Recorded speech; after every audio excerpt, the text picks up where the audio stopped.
My name is Jake. I've lost everything I ever loved.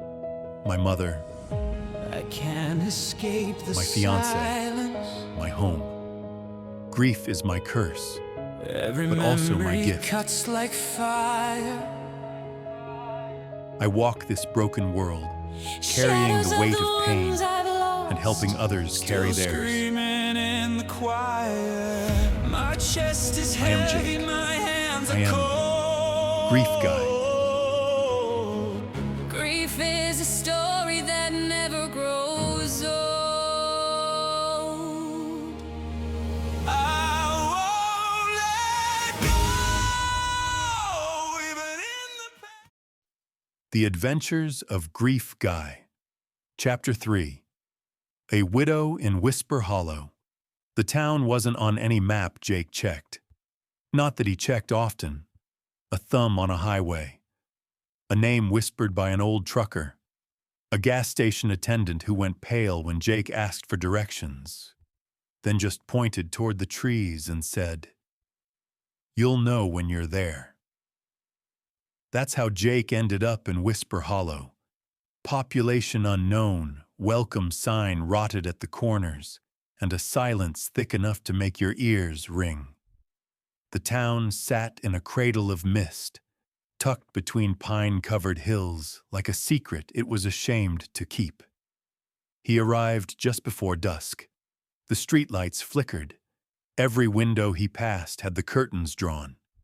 Even the dogs didn't bark. He walked past shuttered shops and peeling posters on telephone poles that looked like they hadn't been changed since the 90s. And then he saw her, standing alone outside an old inn, hands trembling around a lighter that wouldn't spark. She was maybe late 30s, hair pulled into a messy bun, dark circles under her eyes like bruises that grief had left behind. She looked up at him with tired eyes. "You passing through?" "Maybe," Jake said. "Depends." "On?" He met her gaze. "Who's hurting?" She didn't smile, just looked at him for a moment too long, then turned and walked inside the inn without another word. He followed. The place was called the Pine Lantern Inn. 3 stories. Victorian bones. Smelled like lavender, firewood, and mildew. Her name was Claire Marsh. Widow, owner, barely functioning. She gave him a room on the 2nd floor, no charge. Said she didn't get many guests. Jake didn't ask questions. Not yet. But that night, as the wind howled through the gutters and the pine trees scraped against the siding like nails, Jake heard the first scream.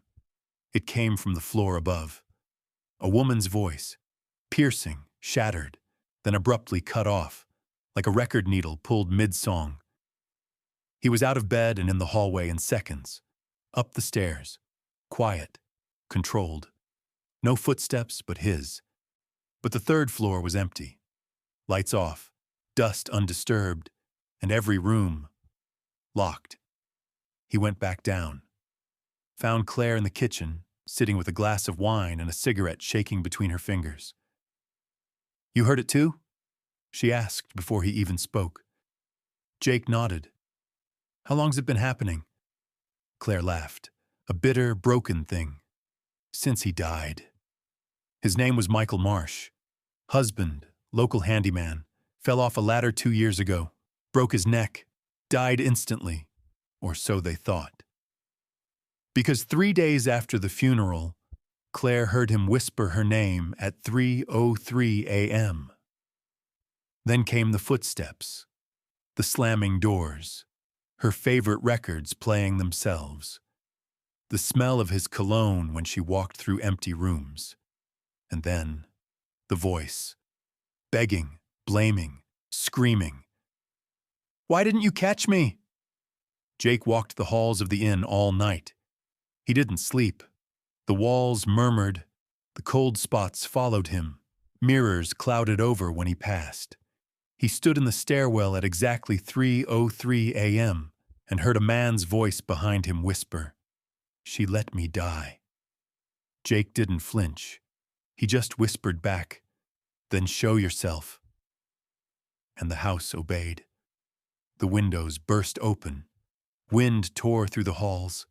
Every door slammed at once. Paintings fell off the walls.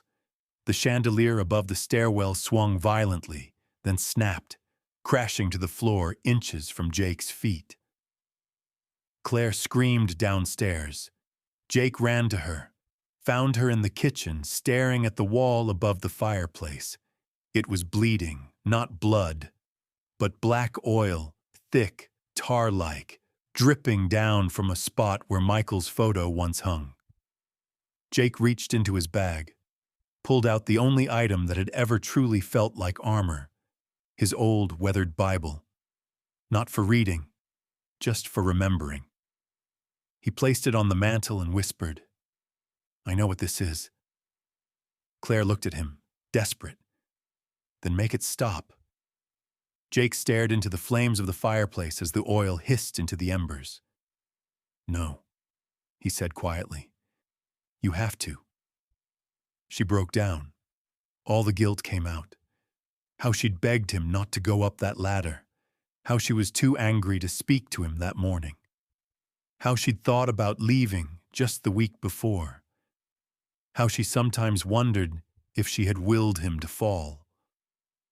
Jake knelt beside her, hand on her shoulder. "He's not stuck because you were angry," Jake said gently. "He's stuck because you are." She sobbed, then screamed into her palms, and the house finally went quiet. The next morning, Jake packed his bag. Claire handed him coffee and a note. A single sentence. "I let him go." He nodded and walked out into the morning fog. By the time the mist lifted, he was already gone. Oh, the adventures of grief guide through the darkness, watch my spirit fly. Oh, ain't no time to cry, just feel the beat, let the bass testify.